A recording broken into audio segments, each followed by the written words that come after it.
Wapendwa, habari za jioni. Bwana asifiwe. Kwa mara nyingine naona sasa tunaelekea kwenye kilele. Majuma yetu mawili matatu niseme yanaelekea ukingoni, lakini Bwana amekuwa mwema. Ninaona watu wa Mombasa wakiwa wamebarikiwa kwa namna ya ajabu, kwa sababu na mimi nimebarikiwa kwa namna ya ajabu.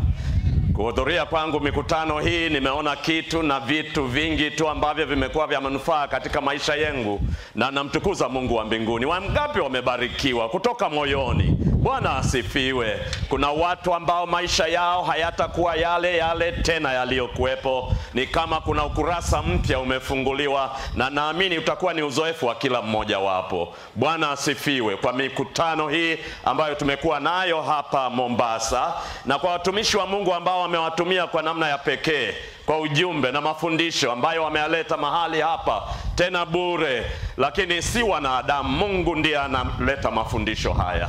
Mungu ndiye anakutakia mema, Mungu ndiye anakutakia amani, Mungu ndiye anakutakia fanaka katika maisha yako. Kwa hivyo wakati wote jina la Mungu na litukuzwe.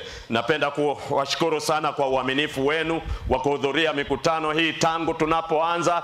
Tunakaa kwa pamoja mpaka mwisho. Mmenipa fundisho kubwa sana la watu wenye nidhamu. Haleluya. Watu ambao wana utulivu. Ninaiona amani hapa viwanjani. Bwana asifiwe. Watu wamekaa, hakuna mwenye haraka. Hata leo nikihubiri nina ujumbe wa pekee kwako, lakini hata mimi ninavyowaona ninyi tayari ni wana wa ufalme. Haleluya. Kwa hivyo endeleeni kwa mwendo huo huo kumtafuta Bwana maadamu anapatikana. Itafuteni kweli. Usikae ukaridhika ya kwamba mahali ulipofikia ndipo kweli. Tunaielewa progressively. Ndio maana nafasi za mikutano kama hizi zinapotokea wakati wowote, nafasi za kujifunza neno la Mungu wewe mwenyewe binafsi katika maisha yako, usizipuuze, kwa sababu ndivyo tunavyokuwa siku baada ya siku. Kasi ya maisha ni kali kwa watu wengi, tena wengi sana. Wengine kasi hiyo ipo kwa sababu wanakimbiza mambo muhimu. Lakini kuna wengi kama Pastor Njuguna alivyokuwa anasema, kasi ya maisha ipo, lakini ukiuliza wanakimbiza nini, unaona ni kama vile wanakimbiza upepo. Wapendwa, kasi ya maisha inatukimbiza mno. Tuko kwenye mbio kali mno, mpaka zina athari katika maisha yetu. Athari zake zingine ni mbaya mno. Zingine japo kuwa utadhani si mbaya, lakini zina impact mbaya katika maisha yetu. Tunakimbia mno mpaka tumeshindwa kuishi. Na ninaposema kuishi, ni maisha ya raha, maisha ya amani, maisha ya utulivu, maisha ambayo ni balanced, maisha ambayo siku moja ukitazama nyuma utasema it was worth living. Nilifurahia maisha, nilibarikiwa, niliishi kwa kweli. I lived a full life. Unaweza ukaishi miaka 90 lakini hukuishi a full life. Unaweza ukaishi miaka 30 lakini hiyo miaka 30 ikawa ni miaka iliyojaa kuishi, vibrant, alive and well. Kwa hivyo kasi ya maisha inatuendesha mpaka wakati mwingine yapo tunashindwa kuishi, na yapo mengine yaliyo muhimu yanatupita, hatuyaoni, hatuyatambui. Hata tunapoyaona wakati mwingine hatuna muda nao. Nakumbuka kisa cha baba, na kisa hiki ni cha baba ambaye alikuwa ni manager katika kampuni aliyefanikiwa sana. Alikuwa mchapakazi. Actually naweza kusema alikuwa workaholic. Alikuwa anapenda sana kazi mpaka ikawa ni kama aina ya ulevi wake. Na hivyo wakati akiwa amefanikiwa katika kazi yake ya manager, lakini ndio wakati alikuwa na kijana ambaye ni teenager nyumbani.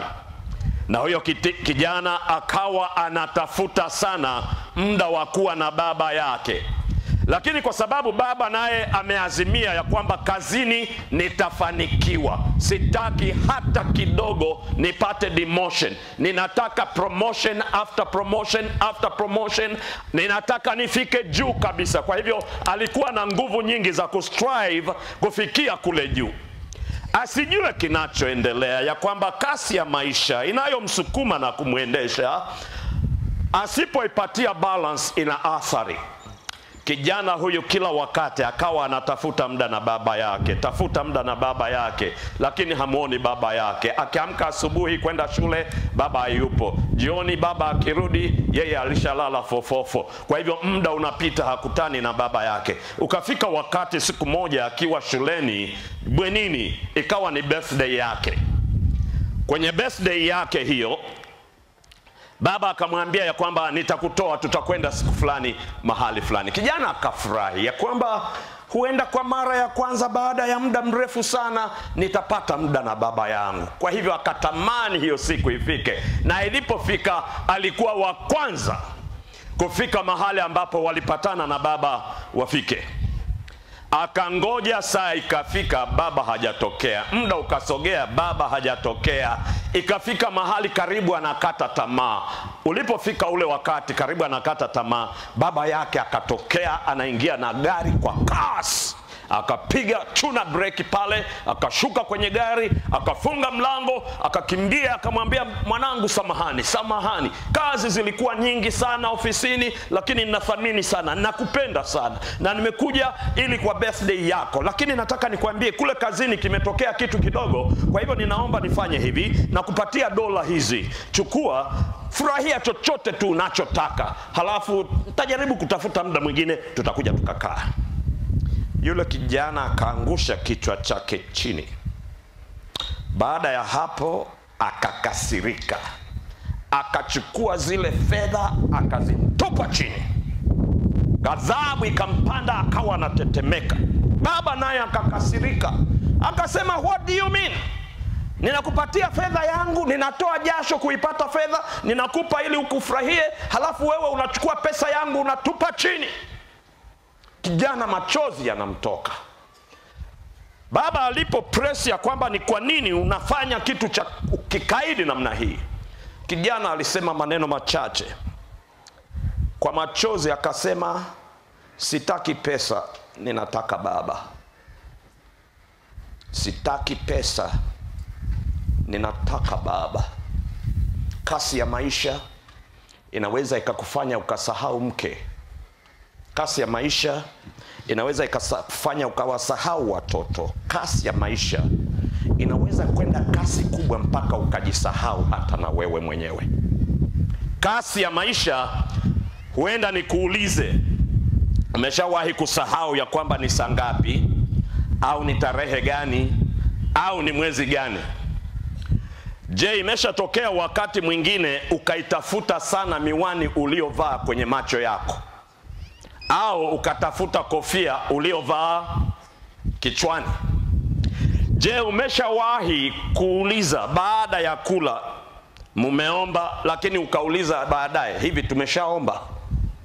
Je, umeshakwenda na gari lako mjini siku fulani, ukafanya shughuli zako, ulipomaliza ukaondoka, ukachukua matatu, ukarudi nyumbani. Ulipoanza kutafuta gari liko wapi, mahali kwenye parking halipo, ndio unakumbuka nimeacha gari mjini.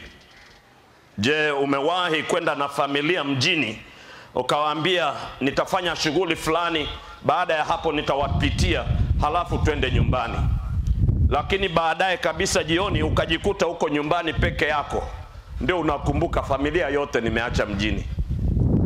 Kasi ya maisha, hata ukala chakula, na kuna wengine geniuses wamekuwa na matatizo haya. Umekula chakula, lakini unauliza, hivi nimekula bado?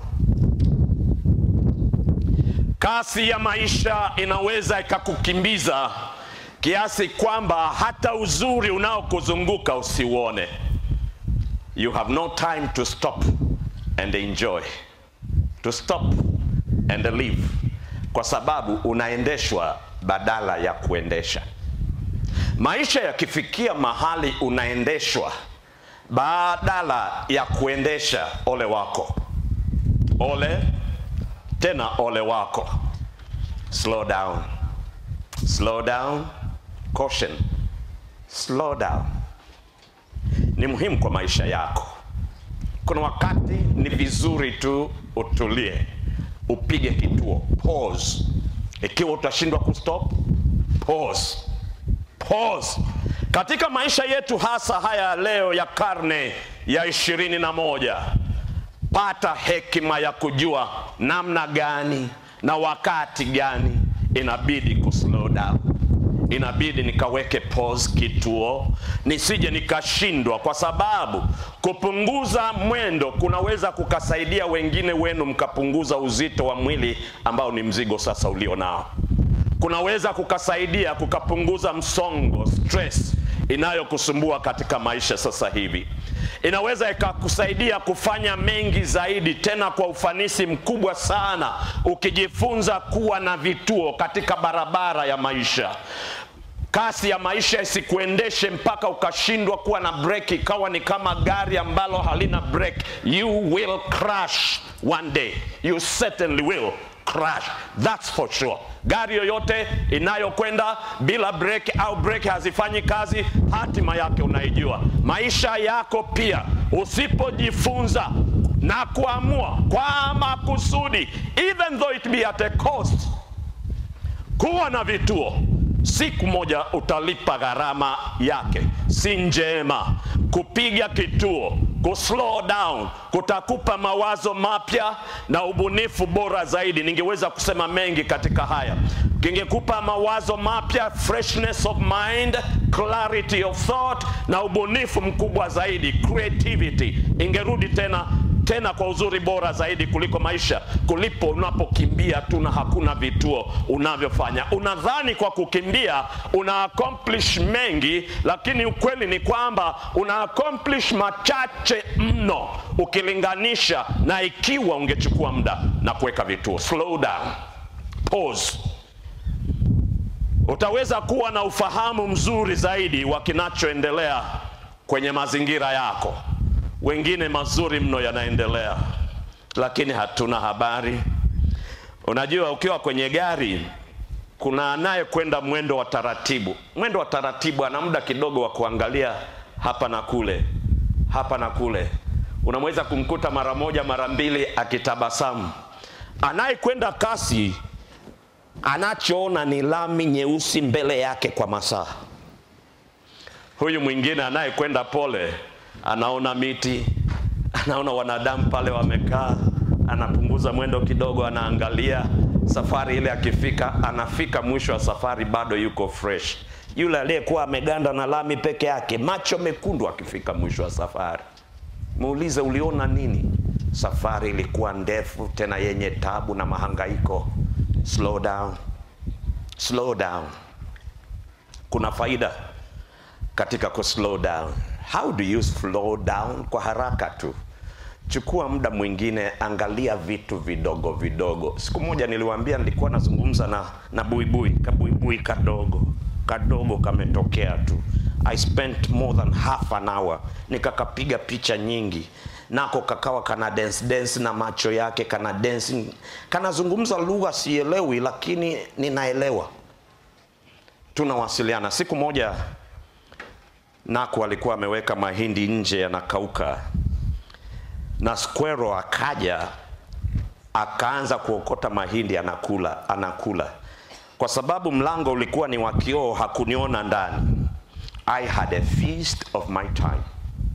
Kumuona squirrel akila mahindi, anavyookota na haraka akijaribu kuvunja ile mbegu haraka. Wakati huo anaangalia huku na kule, yuko salama. Ni kama alikuwa anazungumza nami wakati huo. Mambo mengine yote hayako kichwani wakati huo, ni mimi na squirrel peke yake. Pause. Mungu anasema mwendee chungu, kamwangalie chungu. Utakapomwangalia chungu atazungumza nawe. Mwangalie ndege katika rangi zake. Put a stop. Angalia mmea. Don't be always in a hurry. Live your life. Ishi. Tulia wakati mwingine. Badala ya kuangalia luninga, anza kuhesabu mibaraka Mungu aliyokupatia kwa siku hiyo. Utakuta tabasamu inarudi. utakuta hata bila kuchagua unasema thank you God. Wow, thank you God. Mungu asante. Asante. This was quite a day. Usianze tu kukumbuka matatizo uliyoyapitia. Matatizo yatakufanya usingizi ukatike. Utaharibu usiku huo, tutalizungumza kidogo. Lakini fikiria mibaraka Mungu aliyokupatia. Slow down. Wakati mwingine we are too much in a hurry as to miss the good things God is doing in our lives. Slow down. Slow down. Uwe na kituo mahali fulani. Usijilinganishe na wengine, kwa sababu hiki kimekuwa kisa kimoja kikubwa cha watu kukimbia mbio ambazo hazina mwisho. Kuna watu hapa wanaendeshwa kwa remote control. Anamwangalia jirani. Jirani akibadilisha nguo na yeye lazima atafute mpaka ipate hiyo nguo. Akipata baskeli na yeye lazima apate hiyo baskeli hata kama hana uwezo. Mbio.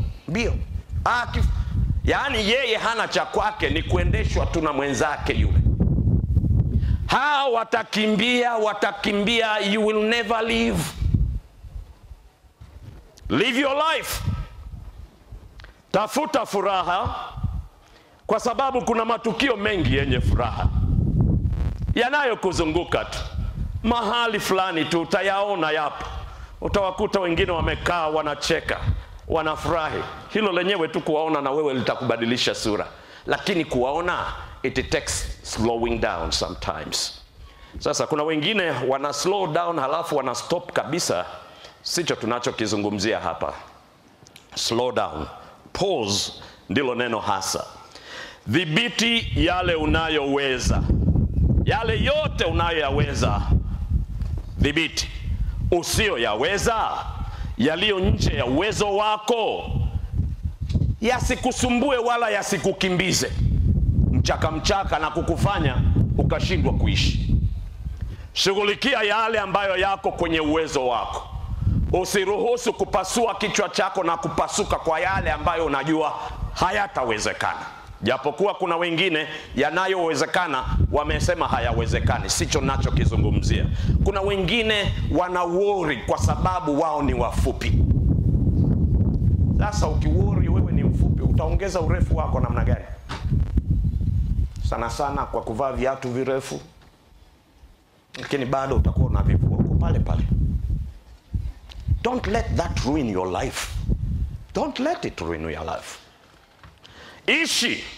Dhibiti unayaweza, usiyoyaweza yasikukimbize mchaka. Pata muda wa ukimya. Tena ukimya si peke yako, na Mungu. Hilo ni muhimu na nitalizungumza kidogo kwa leo. Nilipenda maneno ya Jim Godwin aliposema wakati wa kupumzika ni wakati ambapo huna muda wa kupumzika. Haleluya. Ukisha sema sina muda wa kupumzika, hapo ndio muda wenyewe wa kupumzika. Take a pause. Simama pale.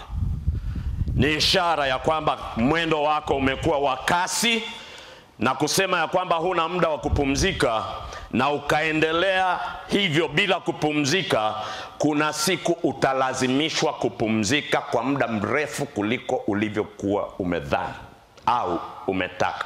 Na kwa wakati huo utashindwa kupumzika, kwa sababu maisha yako na kichwa chako kinakwenda mbio. Hata ikifika wakati wa kupumzika ni mpaka unywe Valium, pigwe sindano ya usingizi. Huna kupumzika. Do not destroy your body. Mwili wako ni hekalu la Mungu. Haleluya. Jua namna ya kuishi maisha ambayo ni balanced ili upone haraka. Lillian Tomlin anasema jaribu kupunguza kasi ya maisha. Wengi tunafahamu, waganga wanaweza kulieleza hili vizuri zaidi, ya kwamba unapoumwa unaweza kuwa kwenye hali bora zaidi ya kupona kwa haraka zaidi ikiwa utapumzika, na utapumzika ya kutosha. Kwa hivyo Eddie Cantor anasema punguza mwendo, ufurahie maisha. Si uzuri tu wa mandhari unaokosa kuona unapokwenda kasi sana, lakini pia unapoteza hisia ya unapoelekea. unapoteza hisia ya kwamba je, huko nakoelekea nitapafurahia, sitapafurahia. Unapoteza hisia za kule unakoelekea. Nilisoma kitabu cha bwana mmoja, si kitabu lakini ni article ya bwana mmoja anaitwa Dr. Lawrence Wilson. Aliipa kichwa cha habari Rest and Sleep Essential for Health.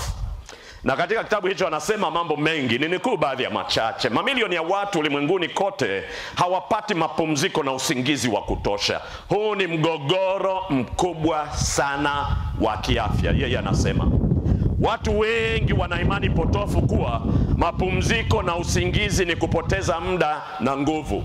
Lakini imani hii ni kinyume kabisa cha ukweli, na huenda ni chanzo kikubwa kinachopuuzwa cha magonjwa mengi kuliko yale yanayotokana na lishe duni. Ana maana hii, magonjwa yanayotokana na kushindwa kupumzika, kwenda kwa kasi kubwa ya maisha, ni mengi mno kuliko yale yanayotokana na lishe duni.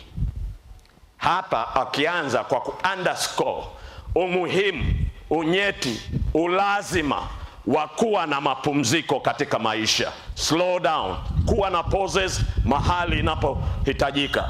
Anasema kwenye hiyo article ya kwamba watu wengi wamechoka na kuishiwa nguvu. Utendaji wao kwa sababu ya kushindwa kupumzika ya kutosha unaathirika sana.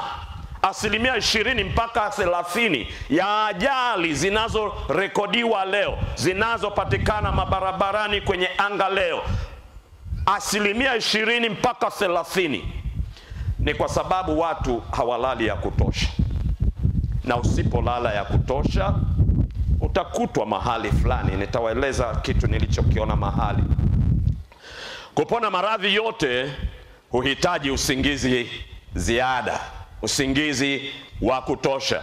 Usingizi husafisha sumu za mwili na kukarabati mwili.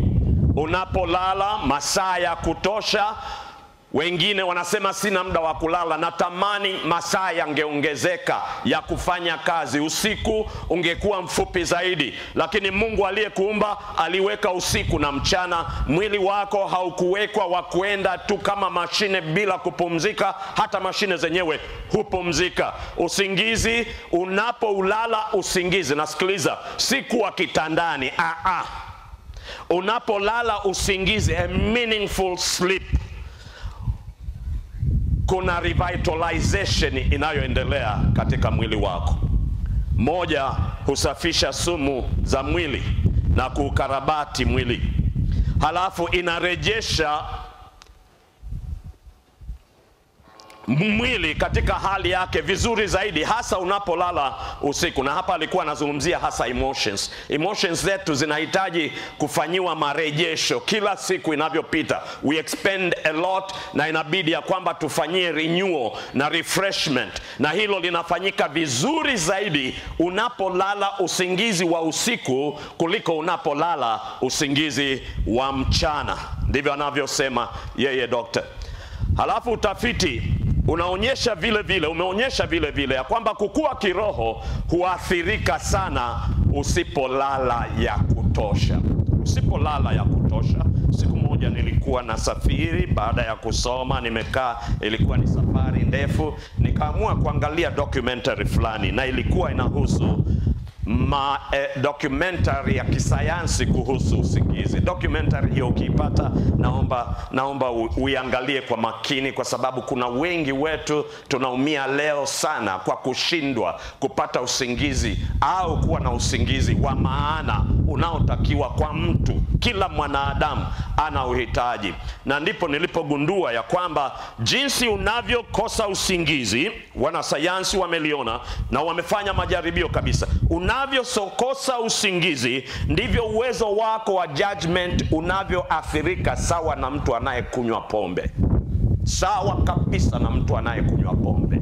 Walifanya jaribio la bwana mmoja, kijana mwenye stamina mzuri, afya safi, wakamchukua kufanya jaribio la wiki moja. Katika wiki hiyo moja asilale usingizi. Wakaanza siku ya kwanza na anakosa kulala usingizi kabisa, wanamweka kwenye gari, anaendesha gari, anapita crossings ambazo wameziweka. Siku ya kwanza alijitahidi, alipita crossings zote vizuri. Siku ya pili ya kukosa usingizi, akaanza kusogea karibu na zile pembeni kabisa na karibu ya hizo crossings zilizokuwepo, vizuizi vilivyokuwepo. Siku ya tatu akaanza kuvigonga. Siku ya nne akavigonga vyote siku ya nne, mpaka ilipofika siku ya sita. Siku ya saba hakufika. Siku ya sita ilipofika, ni mgonjwa karibu ya kufa. Alipelekwa hospitalini, majaribio si mazuri, alipelekwa hospitalini. Ilichukua karibu majuma mawili kumrejesha tena. Kila unapokosa usingizi, kuna kitu kinaitwa sleep backlog. Kila unapokosa usingizi, kuna mlundikano wa kukosekana kwa usingizi unaoendelea katika maisha yako. Na unavyoendelea, kunafika wakati fulani kunakuwa na breaking point. Breaking point ambayo si nzuri. Mwili unashindwa kuendelea. Wataalamu wanatuambia ya kwamba backlog ya saa moja ya usingizi ambao hukulala, usidhani ya kwamba utailipa kwa kulala saa moja extra. Backlog kuiclear kwenye mwili inachukua much longer kuliko unavyolala. Kwa hivyo kushindwa kulala ili uje ulipe, utalipa kwa muda mrefu zaidi. It's wiser kulala ya kutosha, pumzika ya kutosha. Anasema huyo daktari ya kwamba usingizi kabla ya saa 6 usiku ndio wa hali ya juu na ulio bora zaidi. Baada ya saa 6 utalala usingizi, lakini the quality of that sleep sio ile iliyo deep, na ile hasa inayoleta kurejesha mwili, kufanya mwili urevitalize. Halafu hili wengine mtacheka, tena mtadhani limepitwa na wakati.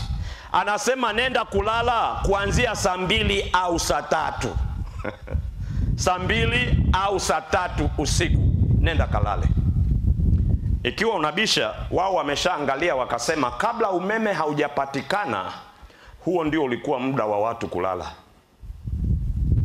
Na afya zao zilikuwa bora zaidi kwa kulala mapema, na hivyo walipata muda mrefu zaidi kidogo wa ile quality sleep kabla ya saa 6 usiku. Hata walipoendelea asubuhi, waliweza kuamka hata saa 11 asubuhi na wasidhurike. Kwa hivyo fanya desturi yako kufanya marekebisho na kualika. Haya nakupa kukuchokoza, nenda soma subject hii ya sleep. Mara nyingi tumeichukulia juu au tumengoja tuambiwe. Leo kuna enough sufficient scientific information ya kufanya wewe na mimi leo kufanya reformation katika swala hili la mapumziko, ikiwa ni pamoja na kulala usingizi. Unapokosa kulala usingizi vizuri, unajiathiri kiafya. Machungu na kukosekana kwa amani katika maisha yako ni sehemu ya uzembe tulio nao wa kushindwa kufanya mapumziko yanayostahili katika miili yetu, na miili yetu ina react au ina respond kwa kuikosesha hivyo. Tumia masaa 8 hadi 10 ya kulala. Siku wa kitandani ni kulala. Unaweza ukawa kitandani lakini unagaragara usiku wote. Unaweza kuwa kitandani umefumba macho lakini hujalala. Huko sio kulala, ni kulala. Ningeingia sasa hata kueleza mambo ya ndoto kidogo na jinsi yanavyohusiana na usingizi, muda wangu unakimbia. There is more to life than increasing its speed. Mahatma Gandhi, baba wa taifa la India, alisema hivyo. Kuna mengi zaidi katika maisha kuliko kuongeza kasi ya maisha. Angalia maisha ni nini, maisha yenye maana ni nini. Angalia kile unachokifukuza kwenye kasi ya maisha, halafu kithaminishe na maisha yako. Uangalie ya kwamba is it worth chasing, rushing, running without stopping kwa hicho unachokikimbiza. Wengi wetu tunakimbiza sana pesa. pesa. Halafu siku moja tunakufa, tunaiacha ile pesa benki. Wakati mwingine tunakufa mapema hata kabla ile pesa hatujaitumia. Chasing, slow down, stop momentarily, sometime, think, observe, and then proceed. Unajua neno la Mungu ni la pekee. Unabii wa Mungu unatuambia mambo mengi, kwa sababu kabla hata science haija catch up na hili swala zima la mapumziko, God was already there for you. Mungu alikuwa pale na akakuambia mambo ambayo wewe unayaona ni amri, lakini kumbe ni formula za maisha. Mungu anayekutakia mema hakukupa ili uwe mzigo, alikukupa ili uishi maisha, a fuller, richer life. Lakini maagizo yake tukayachukua kama amri, tukaona ni kama shurutisho, ni kama marungu, ni kama mzigo anatuwekea. La, Mungu anakutakia fanaka. Na hivyo anapokuambia mwanangu fanya hivi, hicho tunachoita amri tulizokuwa tunaziangalia, anakutakia mema. Huyo ni baba yako. Usimfikirie vinginevyo kama tyrants, wakatili, waonevu, magaidi wanaokuja na wakakutisha. Mungu wako anakutakia mema. Na hivyo Mungu katika neno lake alifika mahali akatufunulia mambo. Nirudie tena hili fungu katika Ufunuo sura ya 14 mstari wa 6 na 7. Kisha nikaona malaika mwingine akiruka katikati ya mbingu, kwa sababu kwenye fungu hili kuna ujumbe mkubwa wa watu tunaoishi katika siku hizi za mwisho. Kisha nikaona malaika mwingine akiruka katikati ya mbingu, mwenye injili ya milele, awahubiri hawa wakao juu ya nini wapendwa? Wakao juu ya nchi, na kila taifa na kabila na lugha na jamaa, everybody, kila mmoja, akasema kwa sauti kuu, mcheni Mungu na kumtukuza, kwa maana saa ya hukumu yake imefanya nini? Imewajia. Leo nasogea mbele kidogo katika sehemu hii inayofuatia ya mafungu haya mawili. Msujudieni yeye aliyezifanya mbingu na nini? Na nchi na nini? Na bahari na nini? Na chemchemi za maji. Anasema msujudieni yeye aliyeziumba mbingu na nchi. Mwabuduni yeye aliyeziumba mbingu na nchi. Mtamsujudia kwa sababu yeye ni muumbaji. Mtamcha kwa sababu yeye ni muumbaji. Na sikilizeni wapendwa, yeye peke yake ndiye anayestahili kusujudiwa, kwa sababu yeye peke yake ndiye muumbaji. Hakuna mwingine aliyeumba. Maandiko yako wazi, hakuna mwingine aliyeumba, hakuna mwingine mwenye uwezo wa kuumba. Yeye peke yake ndiye muumbaji, na yeye anastahili kusujudiwa, yeye anastahili kuabudiwa. Huyu malaika anaruka akasema kwa watu wote, dunia yote, msujudieni yeye aliyezifanya mbingu na nchi na bahari na chemchemi za maji. Unamsujudiaje huyu Mungu? Huu mwito ni kwa ajili ya wanadamu wote, bila kujali rangi, kabila, dhehebu, size, umri, wote wanaoweza kusikia na wanaufahamu wa kuelewa. Kwa sababu hapo mwanzo, haleluya, hapo mwanzo Mungu aliumba nini? Mbingu na nchi. Kwa sababu hapo mwanzo Mungu yeye mwenyewe alikuwepo. Mwanzo, kitabu cha Mwanzo katika Biblia, na fungu lake la kwanza, hapo mwanzo Mungu aliumba mbingu na nini? Mbingu na nchi. Hapo mwanzo Mungu aliumba mbingu na nchi. Ndivyo neno la Mungu linavyoanza katika aya yake ya kwanza kabisa. Linataja ni nini kilichofanyika na ni nani alichokifanya na ni wakati gani alipofanya. Mungu hapo mwanzo, yeye na yeye peke yake ndiye aliyeumba mbingu na nchi. Na ulimwengu huu alioumba umeelezwa. Labda tupate picha kidogo, kwa sababu katika Yohana sura ya kwanza mstari wa kwanza mpaka wa 3 na mstari wa 14 anasema hapo mwanzo kulikuwa neno, naye neno alikuwako kwa Mungu, naye neno alikuwa nani?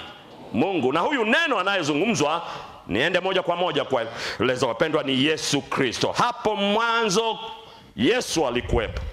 Naye Yesu alikuwako kwa Mungu. Naye Yesu alikuwa nani? Alikuwa Mungu. Huyo Yesu alikuwako kwa Mungu. Vyote vilifanyika kwa huyo. Pasipo yeye hakikufanyika chochote kilichofanyika. Kwa hivyo yeye ndiye aliyeumba. Naye neno alifanyika mwili, akakaa kwetu nasi, tukauona utukufu wa Mungu. Utukufu kama wa mwana pekee atokaye kwa Baba, amejaa neema na kweli. Haleluya. Yeye huyu neno alishiriki katika kuumba. Ndiye aliyeumba. Mungu aliumba ulimwengu katika Kristo, muumbaji wa mbingu na nchi. Paulo alilieleza hili katika Waefeso sura ya 3 mstari wa 9. Akasema Mungu aliyeumba vitu vyote katika nani? Katika Kristo. Roho Mtakatifu naye alikuwepo. Kwa hivyo uungu katika utatu wake ulishiriki uumbaji wa Mungu. Waebrania sura ya 1 mstari wa 1 na wa 2. Mungu mwisho wa siku hizi amesema na sisi katika mwana aliyemweka kuwa mrithi wetu. Tena yeye aliufanya ulimwengu. Kwa hivyo kuna mkazo huo na msisitizo ya kwamba Yesu alishiriki, alihusika katika kuumba ulimwengu. Kwa hivyo anarudi anasema, umestahili wewe Bwana Mungu wetu kupokea utukufu na heshima na uwezo, kwa kuwa wewe ndiye uliyefanya nini? Uliyeviumba vitu vyote. Kwa hivyo umestahili na milele umestahili Mungu kusujudiwa na kuabudiwa, kwa sababu wewe ndiye uliyeumba nchi. Mwanzo unaelezwa vizuri tu ya kwamba lilikuwa ni giza lilifunika nchi. Disorder, disorganization ndicho kilichokuwepo hapo mwanzo. Mungu akasema iwe nuru, ikawa nuru. Mungu akasema maji ya angani na ya duniani vigawanyike, na vilivyo ardhini pia yagawanyike. Kwa namna hiyo tukawa na maji, mase za maji, mito, bahari, maziwa, lakini vile vile tukawa na nchi kavu. Mungu akasema na viwepo yawepo mimea ikatoka kwa na aina yake, miti, maua, majani ya aina mbalimbali yakaupamba uso wa dunia kwa namna ya ajabu. Carpet aliloliweka Mungu mwenyewe, na carpet lake linapendeza wakati wote. Makapeti tunayoweka kwenye nyumba zetu tunafanya kuigiza tu, la Mungu ni la pekee. Unapoliona uzuri wake unavutia, ukilala juu yake unajisikia ushwari. Ni carpet la Mungu alilotuwekea, na yote haya ukiangalia havikuwekwa kwa ajili yake wenyewe, viliwekwa kwa ajili yako. Mungu anakupenda kiasi gani mpaka upambe ulimwengu kiasi hiki, mwezi, jua na nyota. Akasema mianzo ya mwanga iwepo, vikatawale mchana, vikatawale usiku. Mungu akafanya hivyo. Mungu akasema hata katika mimea, bahari na angani wawepo ndege, samaki wa baharini. Mungu akaumba vyote hivyo. Ikafika siku ya 6, Mungu akatengeneza na wanyama. Mungu akawa ametengeneza na wanyama. Akafika katika siku hiyo ya 6 akasema, Mwanzo 1 mstari wa 26 na 27, na tufanye mtu kwa mfano wetu. Mungu akaumba mtu kwa mfano wake. Kwa mfano wa Mungu alimuumba mume na nani? Mume na mke, wote kwa mfano wa Mungu. Kilele cha umbaji wa Mungu, Adam na Hawa. Wala usiseme tu ni Adam na Hawa, hata wewe leo ni kilele cha umbaji wa Mungu wote. Hiyo ndio hadhi yako. That's your level. That's the status God gave you. It's not a self-made status. It's your status by creation. Mungu amekuumba kuwa kilele chake cha uumbaji. Akamuumba akasema, zaeni mkaongezeke, mkaitawale dunia na kuitiisha, mkatawale kila kiumbe chenye uhai kiendacho juu ya nchi. Ukaumbwa ukawekwa kuwa mtawala. Haleluya. Ndio maana siku ile nikasema ishi maisha ya kutawala. lakini kutawala in God's sense, sio sense hii ya ulimwengu ambayo imetuletea viongozi wa namna ya ajabu sana. Ni utawala kwa sense ya Biblia, na tungekuwa na muda tungejifunza Biblia inazungumza nini kuhusu uongozi, kutawala. Unajua, wewe na mimi, najua wengi wetu hapa, kama si wote, tumekataa ya kwamba sisi ni matokeo ya uibukaji, ya kwamba mimi sikutokea by chance. Ninapojiangalia ninavyofanana na mambo ambayo machache ninayafanya, ninasema si wa bahati, I was designed. Mimi nimeundwa. Hallelujah. Mimi sikuibuka, sikuchipuka tu from nowhere. Mimi si matokeo ya accident wa mgongano wa vyombo vya angani. La hasha. Mimi nimeumbwa by the master design.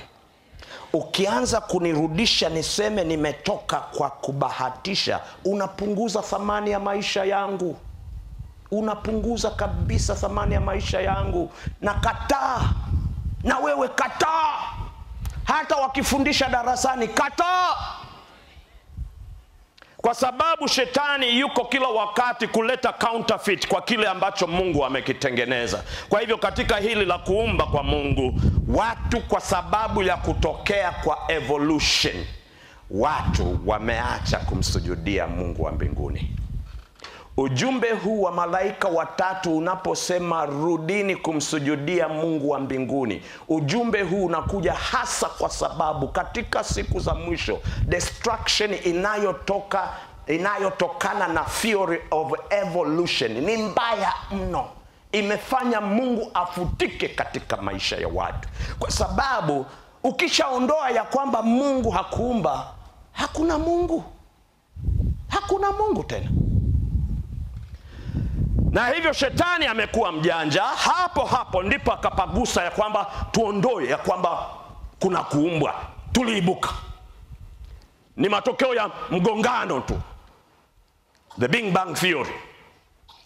Daktari mmoja, Dr. Doug Bochman, yeye alizaliwa kijana mdogo, akaenda shule, na shuleni akajifunza baadhi ya mambo yaliyojifunza yakamfanya akaamini kabisa hakuna Mungu. Na akaamua kwenda kwenye masomo yake ya juu kule Wayne State University, mahali ambapo alisoma sana, akapata PhD yake katika kemia na fizikia, na akaendelea bado na masomo. Na masomo yake hayakumsaidia katika swala la Mungu, yaliendeleza kumfanya aamini ya kwamba hakuna Mungu kabisa. Kwa hivyo akawa daktari mtaalam kwenye kemia na fizikia, lakini akiamini moyoni mwake kabisa hakuna Mungu. Lakini akaingia kwenye kuspecialize, na akaspecialize juu ya jicho la mwanadamu. Akasema ngoja niliangalie jicho la mwanadamu. Sasa kabla haijaenda mbali, akagundua mambo fulani kidogo yaliyomhangaisha. Na hayo mambo yalikuwa kwenye jamii, kwa sababu pale kwenye jamii aliyokuwepo akagundua ya kwamba kuna mambo yanayotokea ambayo si ya kawaida. Siku moja akakuta kwa mwaka mmoja kwenye eneo analoishi, radius ya kilomita 4 tu, watu 55 wamekufa. Halafu watu 150 wengine wamefungwa. Dada yake amewawa na wavuta bangi, na mmoja wa dada zake wengine naye yuko kwenye bangi. Akaangalia hayo mambo yakamuudhi. Akasema ya kwamba hapa kuna kitu.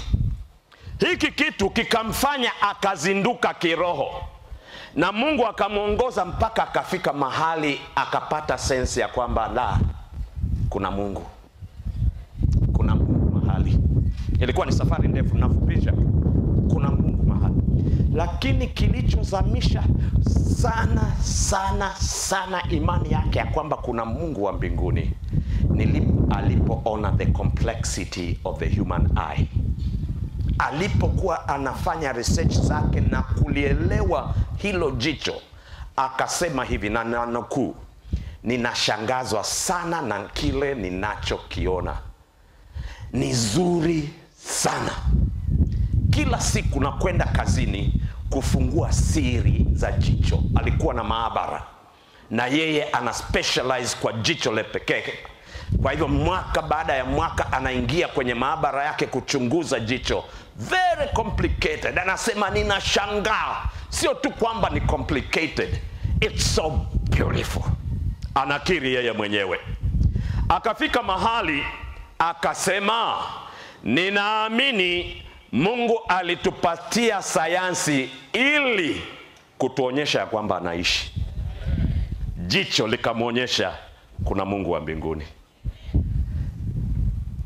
Anasema miaka 100 iliyopita hatukuwa na vifaa vya kazi ambavyo viliweza kutuonyesha hii complexity na uzuri wa jicho.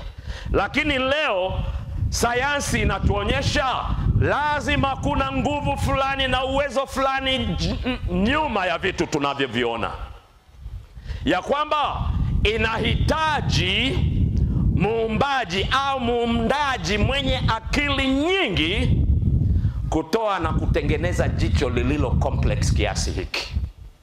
Haliwezi kutoka by chance. Akasema cornea au lens au retina au mishipa ya fahamu iliyopo kwenye jicho, sina neno la Kiswahili, anasema ni ridiculously complex. Anasema kuna mengi mno ya kufahamu kuhusu jicho. Lakini anasema hivi, ili jicho liweze kuona, kila kasehemu kanako husiana na jicho kinatakiwa kawe pale kwa wakati ule na wakati mmoja. Vyote vinatakiwa viwepo kwa wakati mmoja, si kimoja baada ya kingine. Hapana. Na kwa namna hiyo akisema anapinga evolution, kwa sababu evolution inasema imeevolve. Kwa hivyo kuna wakati sehemu zingine hazikuwepo. Anasema jicho likikosa sehemu yake moja tu, in no time mtu atakuwa blind, hataweza kuona. Anasema kwa mfano, ikiwa cornea au iris au pupil au retina au eye muscles, misuli ya macho, yote ikiwa pale, jicho linaona sawa. Lakini ikiwa tu kope za jicho hazitakuwepo, anasema jicho hilo halina muda, mtu atakuwa kipofu. Kwa hivyo anasema jicho ni ushahidi ya kwamba hapana, havikutokea kwa bahati nasibu, havikuubuka, vimeundwa na Mungu ndiye aliyeunda. Kwa hivyo yeye mwenyewe anasema ya kwamba jicho lingekuwa limetokana na uibukaji. Anasema samahani, sio yeye anayesema, huyu ni Charles Darwin. Charles Darwin anasema that the eye could have been formed by natural selection seems, I freely confess, absurd in the highest possible degree. Ya kwamba jicho lingekuwa linatokana na uibukaji, nakiri kwa uhuru kabisa kuwa ni ujinga wa degree ya juu kabisa. Aliye baba wa evolution anasema jicho linamtatiza. Hawezi kueleza kuwepo kwa jicho kwa theory yake ya evolution. Asitatizwe na akubali Mungu aliumba mbingu na nchi. Na asitatizwe, awe mnyenyekevu na akiri ya kwamba kuna mmoja anayefahamu kuliko yeye. Naye ni master designer aliyemuumba yeye mwenyewe, aliyeumba vyote complex tulivyo navyo. Bwana Mungu akapanda bustani upande wa mashariki wa Eden, akamweka ndani yake huyo mtu aliyemfanya, akamweka humo ndani ili awe hapo kwenye hiyo bustani Mungu aliyokuwa amempatia, mahali pazuri, siku ya 7. Siku ya ngapi wapendwa? siku ya saba, tofauti na siku zile 6 za mwanzo. Mbingu na nchi zikawa zimemalizika na jeshi lake lote kwa siku zile 6 za uumbaji. Siku ya saba kila kitu Mungu akatazama baada ya zile siku, akaona ni chema, tena ni chema sana. Mungu anaposema ni chema sana, fahamu ya kwamba ni chema sana kuliko mwanadamu yeyote anavyoweza kudhani wema ulivyo. Nchi na yote na imuogope Bwana. Daudi anasema katika Zaburi 33 mstari wa 9, wote wakao duniani na wamche, maana yeye alisema ikawa, na yeye aliamuru vikafanya nini? Vikasimama. Yeye ni Mungu muumbaji, alisema na ikawa. Mwanadamu yeye alimuumba kwa kufinyanga kwa mikono yake mwenyewe, akapuliza pumzi, akawa kiumbe hai. Uumbaji wa Mungu ukawa umekamilika katika zile siku 6. Mungu akatazama, akafurahi, akasema ni chema sana. Uumbaji wa Mungu ukawa umekamilika. Jua likaanza kuzama siku ya 6. Siku ya 7 ikaanza kuingia, na siku ya 7, Mwanzo 2 mstari wa 2, kitabu cha Mwanzo ni kitabu cha mianzo, ukawepo mwanzo mwingine. Na siku ya 7 Mungu alimaliza kazi yote aliyoifanya. Akafanya nini wapendwa? Akastarehe. Siku ya ngapi? Siku ya 7. Akaacha kufanya kazi yake yote aliyofanya nini? Aliyoifanya. Mungu akapumzika. Mungu akawa na pumziko la starehe. Nataka nikuonye, Mungu hakupumzika kwa sababu amechoka. Bwana Mungu kwa sababu ni Mungu hachoki. Haleluya. Yeye si kama mwanadamu, si kama viumbe. Yeye hachoki. Yeye hana haja ya kulala na halali. Haleluya. Halali kwa sababu yeye ni Mungu muumbaji. Ile siku ya 7 katika fungu la 3 na sura ya 2 ya Mwanzo, Mungu alistarehe kwanza, tumeangalia, lakini Mungu akafanya mambo mengine katika siku ya 7. Na haya zingatie, si mambo madogo. Wengine wanapitia juu juu, wakarashi juu juu tu kwayo, lakini yale mambo si madogo. Kuna mwanzo mwingine Mungu anaouweka. Mungu kwa siku hiyo ya 7 akafanya nini? Akaibariki. Kumbuka kwanza alifanya nini? Alistarehe. Pili amefanya nini? Ameibariki. Na la 3 akaitakasa. Kwa kuwa katika siku hiyo Mungu alistarehe, akaacha kufanya kazi yake yote aliyoiumba na kufanya na kuifanya. Kwa hivyo akastarehe, akaibariki. Akastarehe siku ya 7, akaibariki siku ya 7, akaitakasa siku ya 7. Na hivyo siku ya 7 ikawa unique to all the 6 days za uumbaji wa Mungu. Kwa tendo si la mwanadamu, kwa tendo la Mungu. Sasa unajua mwanadamu naye anaweza kuweka siku. Tunaweka siku za uhuru. Kweli uongo? Tunaziweka. Tukishaziweka tunaviadhimisha. Kweli uongo? Kenya tumekuwa na uhuru miaka mingapi? 60, 50. Kwa miaka 50 sherehe za uhuru tunaadhimisha. Bwana asifiwe. Ni siku inayostahili kuadhimishwa. Kweli uongo? Inastahili kuadhimishwa. Tukio lina mark tukio kubwa katika historia ya taifa letu. Tunaiheshimu, tunaipenda. Inapofika tunakusanyika wote. Sio lazima kishikwe kiboko tutandikwe ndio twende. Hapana, kwa hiari yetu tunakwenda kumark siku ambayo tuliwekwa huru kisiasa. Mungu naye kwa hekima yake akasema tendo la uumbaji nalo si dogo. Hili tendo ni kubwa. Nitaweka siku ambayo kwayo uumbaji wangu utasherehekewa. Hii ni sikukuu ya kuzaliwa kwa ulimwengu. Bwana asifiwe. Ikiwa unashereheka sikukuu yako ya kuzaliwa, Mungu ana sikukuu ya kuzaliwa kwa ulimwengu. Ya kwako ni mara moja kwa mwaka, ya kwake ni mara moja kwa juma. Haleluya. Na kuna sababu Mungu anavyoifanya kuwa iwe mmoja kwa juma, kwa sababu ni kumkumbuka Mungu ya kwamba ni muumbaji. Unahitaji umkumbuke Mungu wako ni muumbaji as often as is possible. Kwa sababu tatizo la mwanadamu, anasahau. Wewe na mimi tunasahau. Mungu anayefahamu madhara ya dhambi yaliyotupata tunasahau. Akasema siku ya saba ikumbuke, itunze.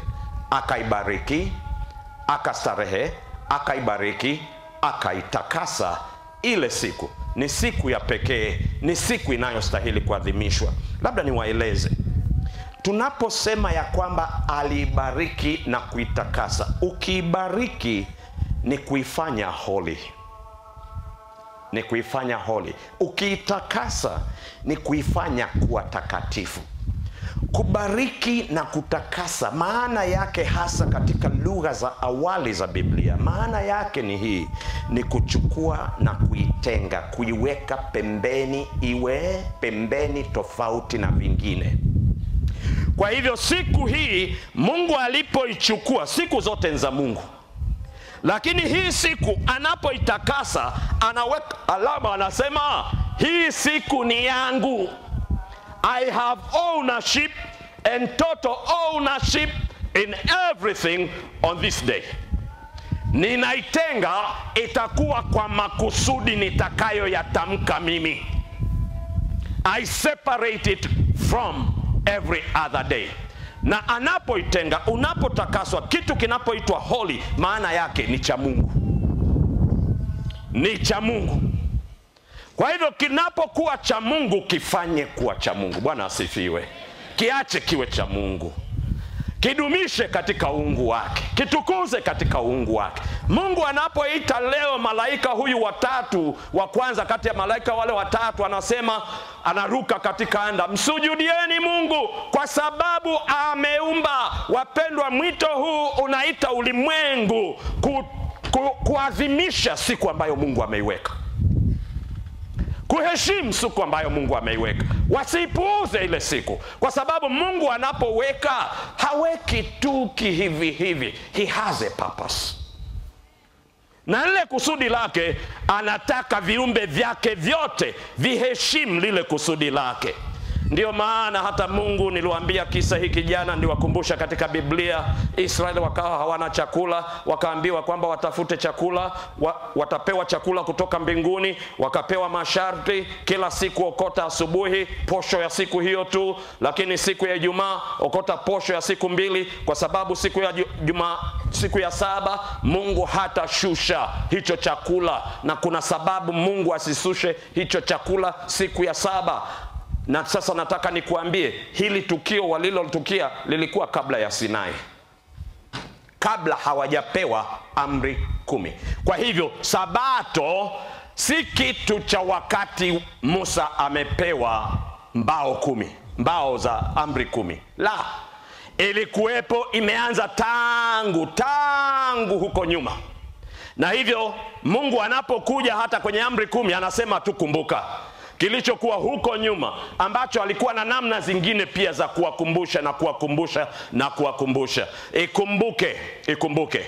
Kwa siku 6 kila wiki walikwenda wakaokota, siku ya 7 wakaambiwa wasiokote, wengine wakakaidi. Mungu akamuuliza Musa, mtakataa kuyashika maagizo yangu na sheria zangu hata lini? Kwa Israeli ya leo, watu wanaosema wanamfuata Mungu leo, wote wanaosema wanamfuata Mungu, Mungu anauliza hili swali mpaka leo, mtakataa kuyashika maagizo yangu mpaka lini na sheria zangu? Mtaendelea kunikaidi mimi kwa muda gani? Mtaendelea kupingana nami kwa muda gani? Mtasemaje kwa upande mmoja mimi ni Mungu wenu, lakini ninapotoa maagizo yangu mnayakataa? Ninakuwaje Mungu wenu ikiwa ninayosema hamwezi kuyapokea na kuyafanyia kazi, kuyafanyia sehemu ya maisha yenu? Mnapingana na mimi. Mnapopingana nami, mimi sio Mungu wenu tena. Mmenidisown, mmenikataa. Ikiwa mimi ni Mungu wangu na mnanipenda, Yesu alisema mkinipenda mtazishika amri zangu. Mkinipenda, ikiwa unampenda Mungu, utaadhimisha na kuiheshimu na kuitunza. Sasa nikwambie, ikiwa unamheshimu Mungu, siku ya 7 utastarehe. Ikiwa unamheshimu Mungu, siku ya 7 na wewe utaibariki. Ikiwa unamheshimu Mungu, siku ya 7 na wewe utaitakasa. kwa hali yako kama mwanadamu. Yeye alifanya kwa hali yake kama Mungu, wewe utafanya kwa hali yako kama mwanadamu. Halafu akutuficha, alituonyesha ya kwamba ni muda gani litafanyika, ni kwa namna gani utastarehe, ni kwa namna gani utabariki, ni kwa namna gani utatakasa siku hiyo ya 7 ya juma. Kwa muda mrefu kabla ya Sinai, sabato ilikuwa inatunzwa. Sabato wengine wanasema ni ya Wayahudi. Adam na Hawa hawakuwa Wayahudi hata kidogo. Adam na Hawa ni wanadamu wa kwanza, ndio wazazi wa viumbe vyote, wanadamu wote. Na hivyo Mungu alipowapa Adam sabato, aliwapa wanadamu wa vizazi vyote. Vyote. Kwa hivyo sabato, ndio maana baadaye tutakuja kuliona, sabato haikuwa kwa ajili ya watu tu fulani, ilikuwa ni kwa ajili ya wote. Kwa hivyo katika Kutoka sura 20 mstari wa 8 mpaka wa 11, ikumbuke siku ya sabato itakase. Siku 6 fanya kazi, utende mambo yako yote, lakini siku ya saba ni sabato ya nani wapendwa? Ni sabato ya Bwana Mungu wako. God has total ownership of that day. Hiyo ni yake. Siku hiyo usifanye kazi yoyote, wewe wala mwana wako wala binti yako wala mtumwa wako wala mjakazi wako wala mnyama wako wa kufuga wala mgeni aliye ndani ya malango mwako. Bwana alifanya mbingu na nchi. Ndio maana siku 6 fanya kazi. Ni amri ya 4 hiyo, kama alivyokuwa akitufundisha mchungaji Njuguna. Siku 6 fanya kazi, kwa sababu Mungu naye siku 6 alifanya kazi, na hivyo akaumba mbingu na nchi na bahari na vyote vilivyomo. Napenda niwaambie, Adam alirithisha watoto wake, Nuhu alirithisha watoto wake, wapo watakatifu katika vizazi mbalimbali walirithisha watoto wake agizo la Mungu. Na hivyo ndivyo mpaka leo wapo wanayetunza sabato ya Mwenyezi Mungu. Ninaweza kutoa somo la historia ya wiki nzima ya jinsi ambavyo hii sabato ilihifadhiwa hata hapa kwetu Afrika. Kuna sehemu 2 sabato ilihifadhiwa vizuri sana. Moja ni kule West Africa na pili ni hapa juu Ethiopia. Sabato ya siku ya 7 ilihifadhiwa katika mila na desturi zingine mbalimbali. Kwa hivyo haijapotea wala haijakengeuka katika uawali wake, ikingali uaminifu wa kurithisha kizazi kimoja baada ya kingine imeendelea mpaka hivi leo, na itaendelea mpaka Yesu atakapokuja. Ibakie tu wapo watakaopokea, wapo watakapoona, is this really very significant in life? You can do without it. Wapo walio wa namna hiyo. Lakini Mungu katika Isaya sura ya 58 mstari wa 13 mpaka 14 anasema, kama ukigeuza mguu wako usihalifu sabato. Ina maana unaweza ukahalifu sabato. Ina maana unaweza ukanajisi sabato kinyume cha kutakasa. You can pollute God's day kwa kukataa kufuata ushauri wako Mungu, ukafanya ya kupendezayo. You pollute what God has sanctified. Unachafua kile Mungu alichotakasa. You are literally unachukua matope na kupaka kile Mungu alichotakasa. At that time, who is God? Ni nani Mungu at that time?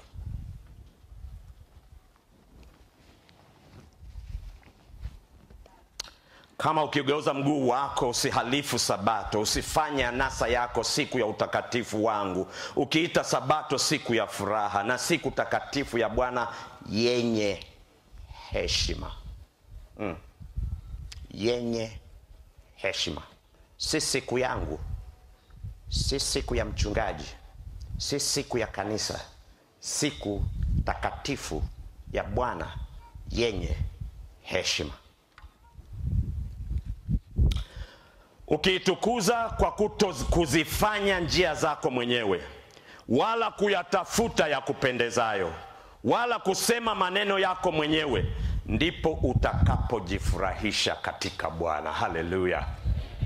Anakufundisha namna ya kuitunza hiyo sabato. Kwa hivyo wapendwa, tunayo kumbukumbu ya uumbaji, lakini pili niwaambie, tunacho kile kituo ambacho Mungu anasema slow down. Pumzika. Wewe si mashine, wewe ni mwanadamu. I have put a pause for you. Honor it. Respect it. Inakurefresh, inakurejuvenate, inakukarabati na kukutengeneza tena kuwa tayari kukabiliana na siku sita zilizoko mbele yako. Iheshimu ile siku.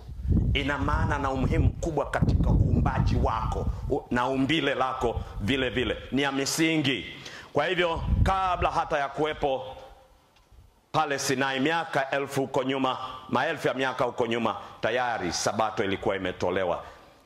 Katika Isaya 58 mstari wa 6 na wa 7 anasema, kila ishikae sabato asiivunje na kulishika sana agano langu, nitawaleta katika mlima wangu mtakatifu na kuwafurahisha katika nyumba yangu ya sala. Kila aishikae sabato asiivunje na kulishika sana agano langu, nitawaleta katika mlima wangu mtakatifu.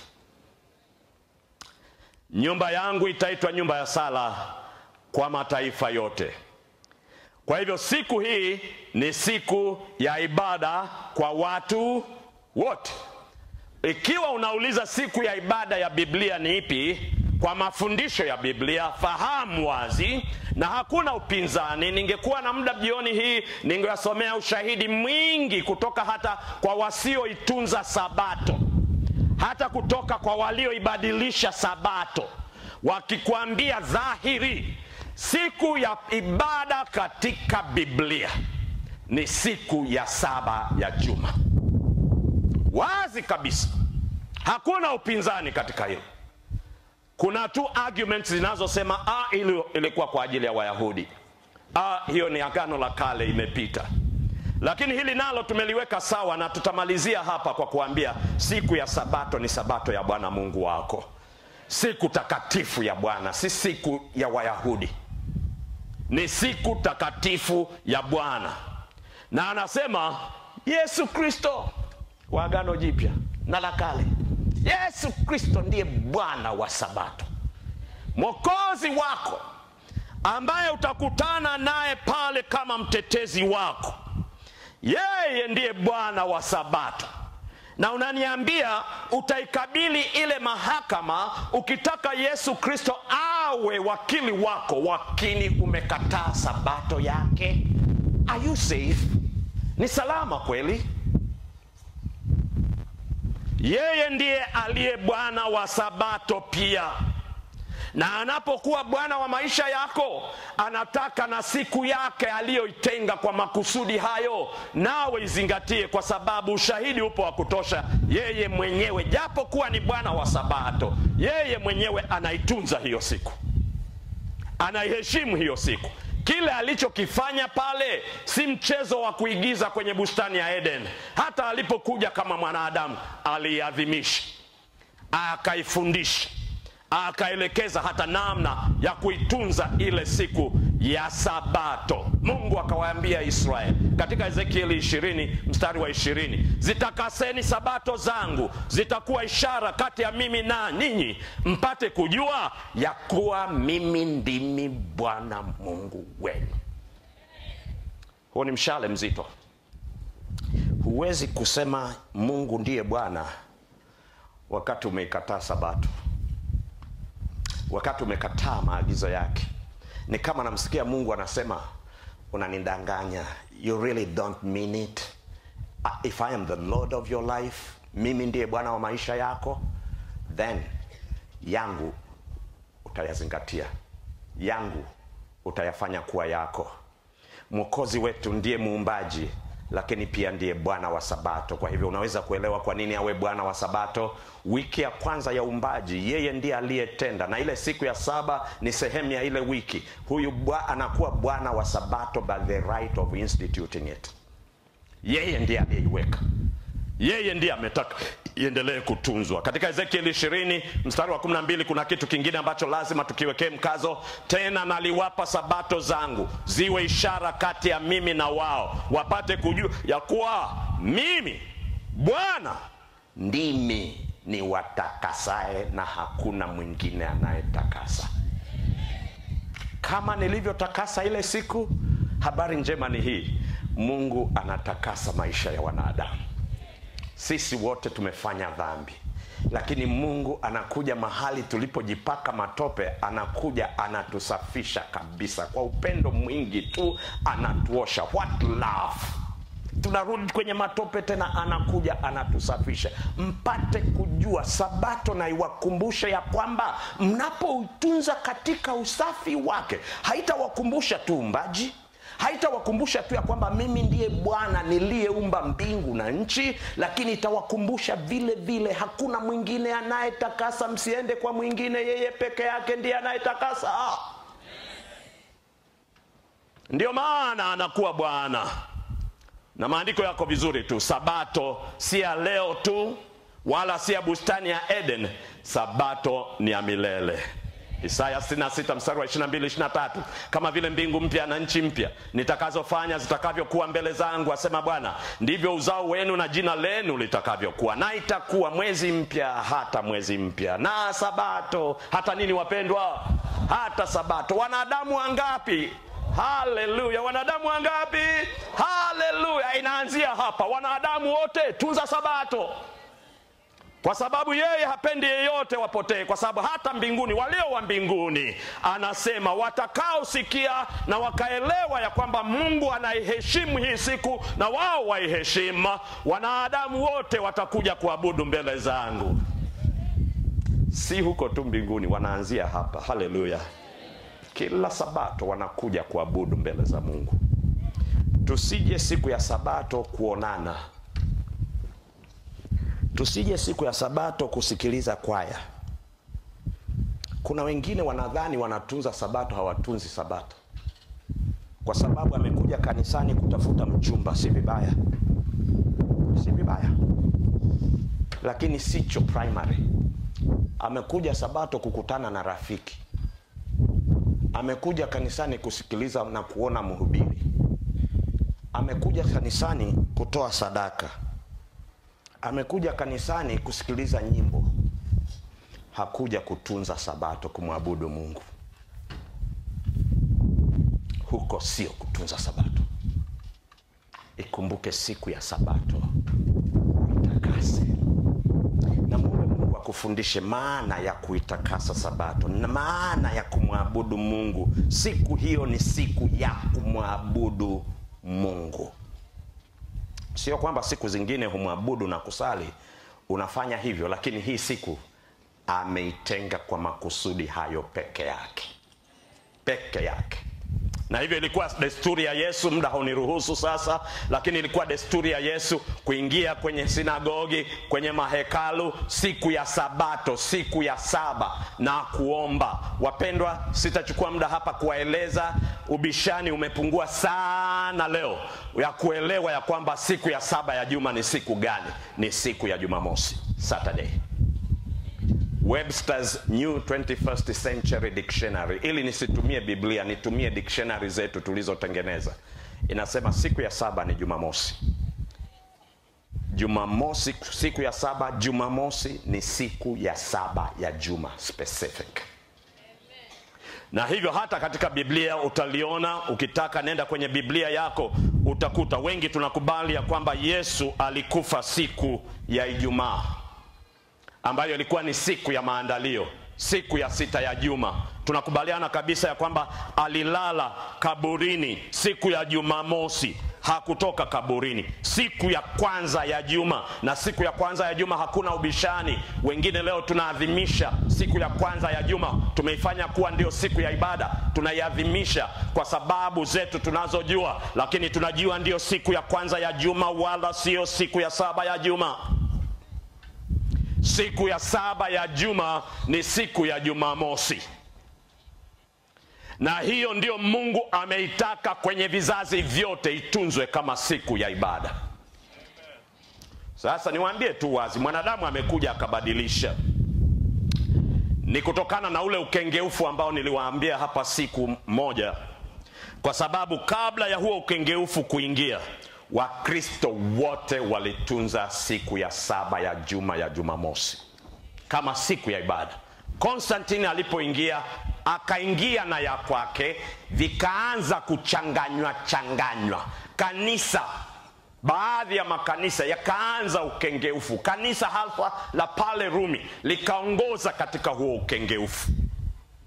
Na hatimaye ningeweza kuwapatia dondoo mpaka leo, kwa sababu yupo, labda nisikimbie hapo kwanza, nikupeleke hapa. Na siku ile ilikuwa siku ya maandalio, siku ya Sabato. Luka 23 mstari wa 54 mpaka 56. Siku ile Yesu alipokufa ilikuwa siku ya maandalio, na Sabato ikaanza kuingia. Wakaliona kaburi na jinsi mwili wake ulivyowekwa, wakafanya tayari manukato na marhamu, na siku ya Sabato walistarehe kama walivyotaka.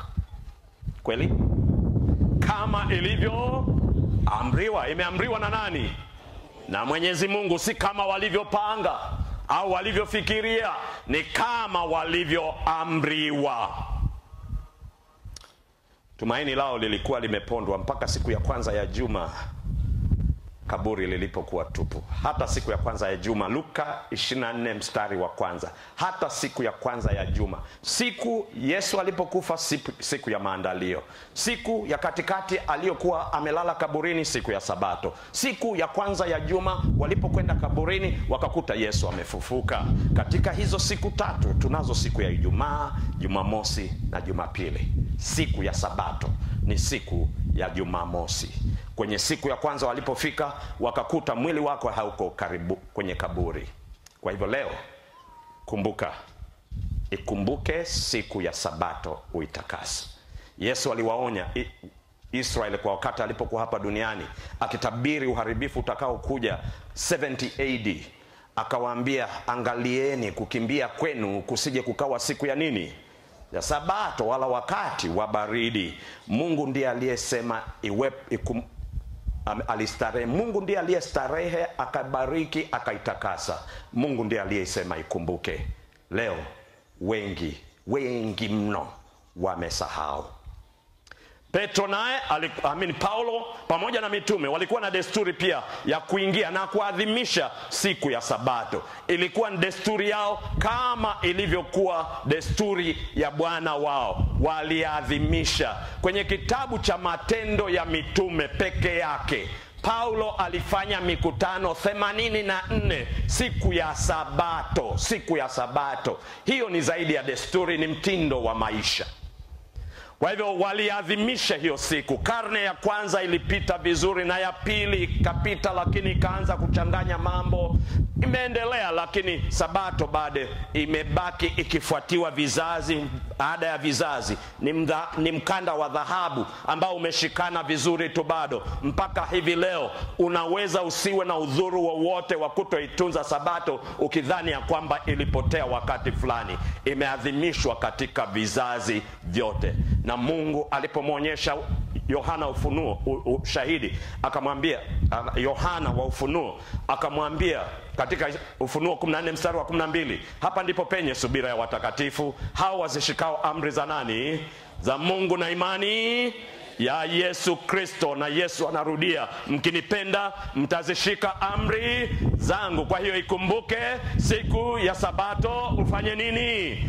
Ukaifuate. Bwana mmoja, mchungaji Mwadventista msabato kutoka Italy, aliamua ya kwamba afanye utafiti kuhusu jinsi Sabato ilivyobadilishwa kutoka siku ya Jumamosi na kwenda kuwa siku ya kwanza ya Jumapili. Na akafanya utafiti wake katika masomo yake ya PhD, na hilo ndilo lilokuwa somo lake. Alipomaliza kufanya utafiti wote kwenye chuo kimoja kikuu kule Rumi, na ni chuo cha Vatican. Alipomaliza utafiti wake, wakufunzi wake walipopitia vizuri tu ile research aliyoifanya, ilifika mahali wakasema, this is the best research on this subject. The best research ever done on this subject. Ikapata hata na kibali cha Papa ya kwamba haikuwahi kufanyika kazi nzuri katika somo hili ya jinsi utakatifu wa Sabato ulivyohamishwa kwenda katika siku ya kwanza ya juma. Kanisa halikatai kabisa. Kanisa inachosema ilipewa mamlaka ya kubadilisha.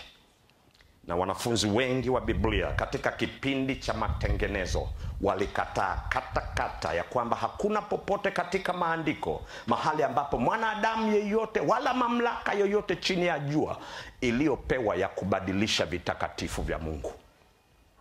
Kwa hivyo inabakia hata kwenye kizazi hiki cha leo. Wapendwa, sabato ya Mungu inabaki leo kama alivyoiweka kwenye bustani ya Eden. Inabaki leo kama alivyoikumbusha katika mlima wa Sinai. Inabaki vile vile kama Yesu alivyoitunza na kaifundisha namna ya kuitunza wakati alipokuwa hapa duniani.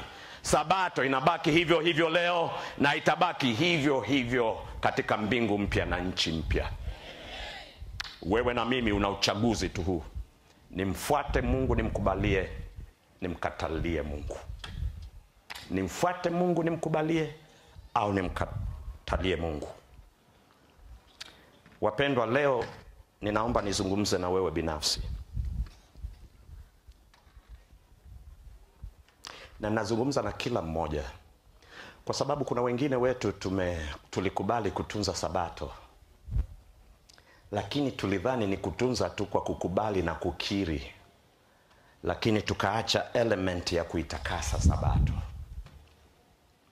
Na kuna wengine wetu tumekuwa tukidai tunaitunza sabato, tumeitikia mwito wa kuitunza sabato, lakini kila sabato tunaivunja sabato. Mungu anasema ikumbuke siku ya sabato itakase. Na inawezekana wewe na mimi tunabeba hatia ya kuitunza sabato, badala ya kuitakasa tunaipollute sabato.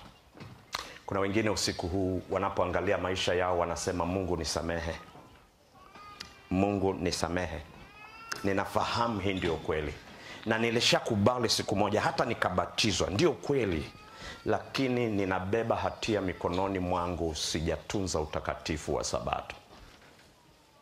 Kuna wengine hapa usiku huu leo, kwa muda mrefu mmejifunza sana, wengine kwa muda mfupi. Lakini moyoni mwenu mmekiri ya kwamba kweli nimegeuza huku na kugeuza huku, nimesikiliza, nimetafiti, moyoni mwangu ninakiri hii ndio kweli ya kwamba siku ya ibada ya Mwenyezi Mungu ni siku ya 7 ya juma ambayo ni sabato. Sina chochote kinachonionyesha ni vinginevyo, lakini bado sijapata ujasiri wa kuitunza siku ya sabato. Mungu anazungumza nawe leo. Amekungoja kwa muda mrefu, huwezi kujua na kungoja kwa muda gani. Huwezi kujua. Na hasa kwa sababu maisha yangu na maisha yako hayako mikononi mwetu. Mimi sijui mwisho wangu ni lini na wewe hujui mwisho wako ni lini.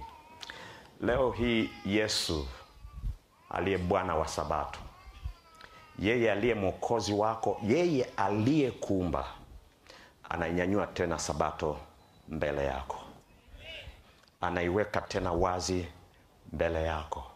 Kuna mengine bado ya kufundishana vizuri tu, namna ya kuitunza ile sabato, namna ya kuitakasa ile sabato, namna ya kuibariki ile sabato, namna ya kustarehe. Hiyo starehe maana yake ni nini? Yapo ya kujifunza hapo.